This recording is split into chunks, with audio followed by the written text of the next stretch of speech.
Em Frente com André Chiga. Oferecimento Anadem, a maior rede de blindagem profissional do Brasil.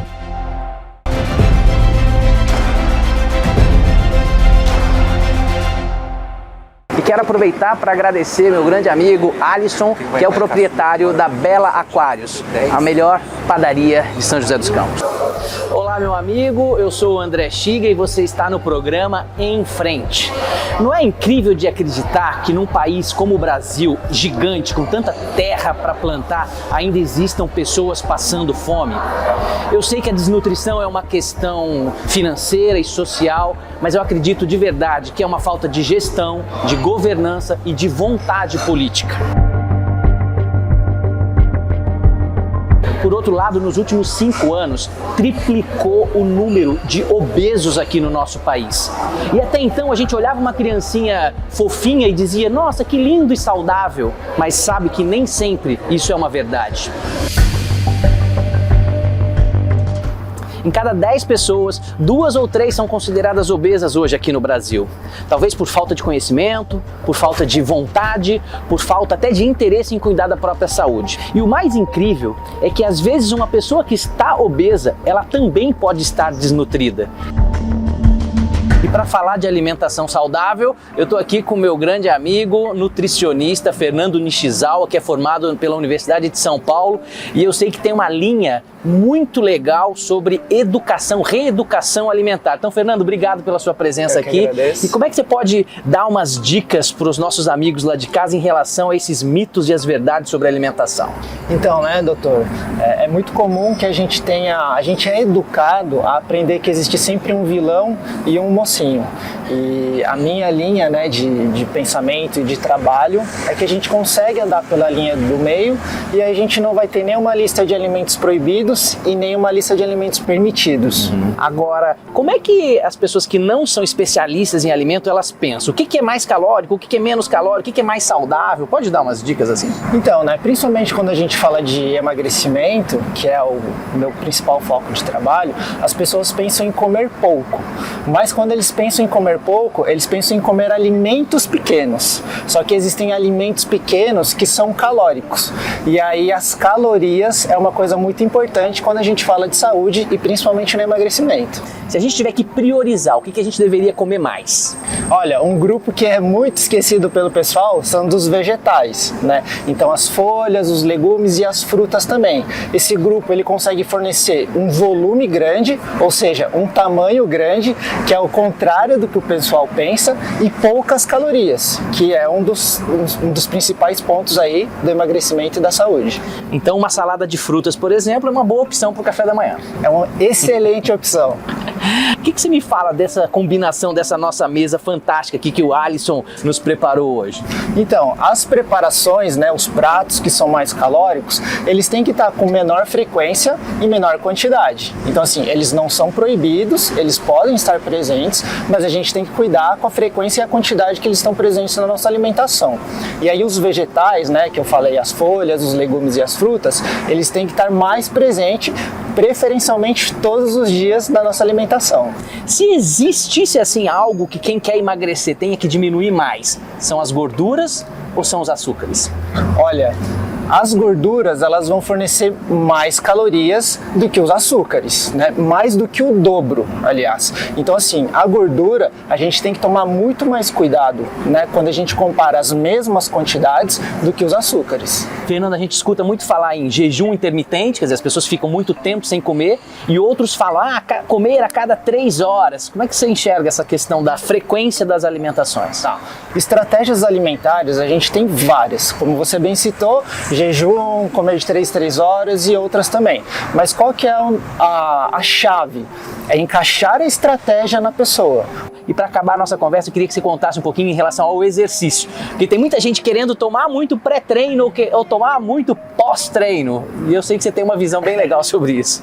Bom, como o doutor sabe, o melhor pós-treino é o banho, né? Mas assim, A maioria das pessoas, né, principalmente nós que somos praticantes de atividade física, não somos profissionais, a alimentação costuma funcionar muito bem e a gente consegue dispensar a suplementação. Em alguns casos específicos, né, por falta de tempo ou de lugar que a pessoa está e ela não consegue de fato fazer uma refeição, a gente vai usar os suplementos. Mas para a gente ter energia para os treinos, principalmente alimentos fontes de carboidrato, e aí depois, né, do treino, no pós-treino, a gente vai ter principalmente uma mescla, alimentos que tem que é fonte de carboidrato e que também tem um pouquinho de proteína. Busque uma alimentação mais saudável. Obrigado, Fernando, pelas dicas. Continue em frente e te vejo no próximo bloco.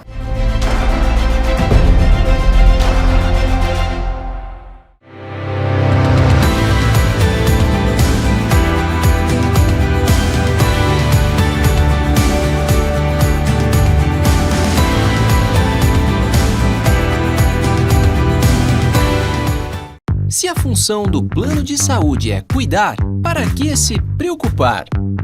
Mude, pesquise, acompanhe.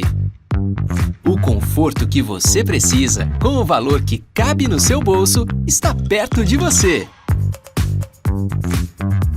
São Francisco Vida. A tranquilidade é uma escolha.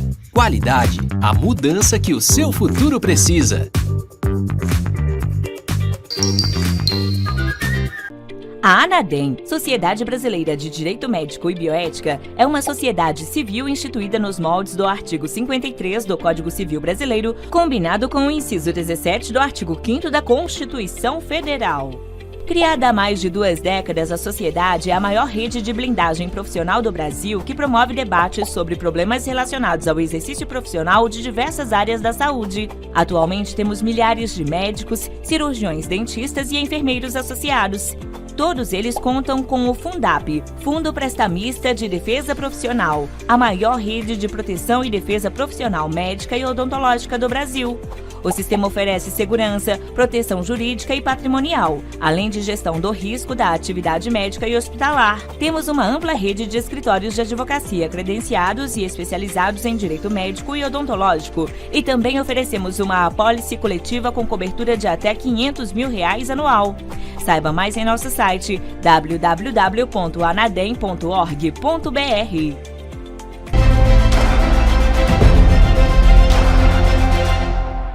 Estamos de volta e no programa de hoje nós vamos conversar sobre a obesidade. E eu tenho aqui um grande amigo, um convidado, que é o Dr. Rogério Mariotto, que é especialista em cirurgia do aparelho digestivo e especialista em cirurgias bariátricas e metabólicas. Ô, Rogério, muito obrigado pela sua presença aqui. Eu quero já começar a te fazer uma pergunta que eu tenho certeza que os nossos amigos de casa devem ter muita dúvida. Na verdade, quem é o paciente que mais se beneficia dessa tal cirurgia bariátrica? Boa noite, Chigar. Prazer estar à sua presença, como sempre. E esse é um ponto que eu acho importantíssimo. É o primeiro ponto. Quem que é esse paciente? E esse é o problema, que a boa parte da nossa população não sabe quem é esse paciente. Hoje nós temos 20% da nossa população, 20 milhões de pessoas portadoras de obesidade nesse mundão, desse Brasil, sem saber que tem uma doença, que existe um tratamento para isso e como funciona esse tratamento. No primeiro bloco a gente conversou com o Fernando Nishizawa, que é nutricionista.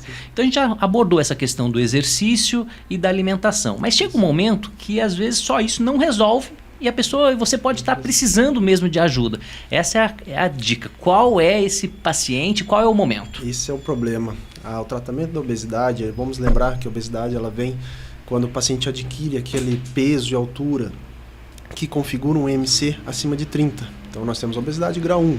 A indicação cirúrgica ela advém dos MCs acima de 35, com presença de comorbidades, que são as famosas doencinhas associadas. Pressão alta, diabetes, alterações no sono, distúrbios de autoimagem, até hemorroidas, entre outras coisas, pedra na vesícula. E esses pacientes podem até antecipar, podem ter uma indicação mais baixa no MC32 quando a gente pensa na cirurgia metabólica. A cirurgia metabólica, para a gente fazer um adendo, é aquele do tratamento da diabetes associado, que o pessoal chama de diabese, ou obesidade associado com diabetes. Então, diabetes tipo 2, com menos de 10 anos de evolução, e que o tratamento clínico não é eficaz. Ou seja, o paciente usa 10, 3, 4, 5 medicações para manter um nível de glicemia do açúcar no sangue ainda alto, então não tem esse controle. Então, se ele é diabético ou se ele tem outros grandes fatores de risco, não precisa esperar um índice de massa corpórea tão alto para operar. Teoricamente não, a partir do IMC de 28, alguns estudos já mostram que o paciente tem já melhora e resolução do problema do diabetes com a cirurgia metabólica. Como é que ele calcula o IMC? Lembrando, isso é uma boa pergunta que a gente tem uma dificuldade, as pessoas têm que entender. IMC é uma conta matemática, ele reflete o seu peso e sua altura, é o peso do paciente dividido pelo quadrado da altura, ou seja, o peso dividido pela altura novamente. E a gente enquadra esse paciente em eutrófico, ou seja, massa, peso normais, ou sobrepeso, obesidade grau 1, grau 2, grau 3 e até a superobesidade. E esse IMC, como eu comentei, vale ressaltar que é uma conta matemática. Mas se a gente quiser entender o paciente por dentro, composição corporal, de gordura, de massa magra, massa gorda, óssea, entre outras coisas, a gente tem outros exames muito mais importantes, que são exames necessários para o acompanhamento, para o seguimento e até para o tratamento adequado de um paciente que sofre de sobrepeso e obesidade. Eu fiz essa pergunta, Rogério, porque às vezes o cara é fisiculturista ou ele tem uma massa muscular muito alta, o IMC dele pode dar alto também. Então, é só para ficar claro que não é um único ponto. É uma composição de questões, né? Exatamente. Agora, sempre as pessoas ficam em dúvida. O que é exatamente essa cirurgia? Por que essa cirurgia emagrece? Eu sei que tem alguns tipos. Quais são os principais? A gente tem várias técnicas hoje, tem mais de 40 técnicas disponíveis no mundo. Dentro do nosso Brasil, a gente tem algumas técnicas que são legalizadas, que são 6 técnicas. Dentro dessas 6 técnicas, a gente tem aquelas que a gente mais utiliza no nosso meio, que é o famoso bypass e o famoso sleeve. O sleeve é o que a gente corta o estômago de fora a fora, num trajeto retilíneo, de cima para baixo, e deixa o estômago um tubo. Deixa um estômago de mais ou menos 20 a 30% do tamanho original do estômago. E ele vira um tubo, então por questões anatômicas, o paciente não vai conseguir comer muito, e uma pouca porcentagem metabólica o paciente emagrecer. E o bypass é aquele famoso que as pessoas têm muito medo, que mexe com o intestino. Então desvia o estômago e mexe, interliga o intestino e tudo mais. Esse sim é uma das técnicas com maior sucesso no mundo de hoje, no mundo como um todo. E ele tem vários efeitos hormonais e metabólicos que trazem sucesso à cirurgia, principalmente pelo esse desvio no trânsito intestinal. Muito bom. Eu sei que é importantíssimo que ele passe num psicólogo e numa nutricionista antes e numa avaliação cardiológica também. Agora, Rogério, é muito importante para esses minutos finais aqui a gente saber que, como toda cirurgia, envolve riscos. Sim. E aí a gente precisava abordar. Quais são esses principais riscos? Só um último adendo, tem mais um profissional que é obrigatório, o acompanhamento e a liberação para o tratamento cirúrgico, que é o endocrinologista. Então a gente pontua com o endocrinologista, com o nutricionista, com o cardiologista, com o psicólogo e aí com o cirurgião. A gente faz todo um acompanhamento pré e esse acompanhamento continua-se no pós-operatório, então é obrigatório, não é só cirurgia não faz milagre, cirurgia não faz o paciente mudar da água para o vinho. Quem faz essa mudança, quem dá sucesso ao procedimento é o paciente. O paciente ele sempre vai ser o ator, a atriz principal do processo dele. Sempre. Já os riscos são inerentes a todo procedimento cirúrgico. Então esse é um cuidado que a gente tem que ter. Hoje os riscos são bem baixos, graças a Deus. Pelo avanço tecnológico dos aparelhos que a gente usa para operar, pelo desenvolvimento das técnicas cirúrgicas mais adequadas, pelo processo nosso de aprendizado, de desenvolvimento técnico. Então a cirurgia hoje a gente consegue fazer muito rápida, com poucos percalços nesse meio de caminho. A cirurgia hoje ela até é uma cirurgia mais segura que uma cirurgia de vesícula, por exemplo, que é uma cirurgia que a gente mais faz na nossa especialidade. Agora o sucesso do tratamento, como mensagem final, vale a pena dizer que a obesidade ela é uma doença que não tem cura. Então, se vai tomar remédio, é pro resto da vida. Tem que fazer atividade física, academia, esporte, dieta, é pro resto da vida. A cirurgia é a mesma coisa, a cirurgia não faz milagre. A gente precisa desse acompanhamento, esse tratamento pro resto da vida. Muito bom, conversamos hoje sobre a obesidade com o nosso amigo Dr. Rogério Mariotto, e a reflexão que eu quero deixar para você é que vale muito a pena prevenir, cuidar da sua alimentação, cuidar da sua atividade física, mas se isso não for o bastante, você não precisa considerar que não tem salvação. A cirurgia bariátrica é uma possibilidade, converse com seu médico. Nos veremos no próximo sábado.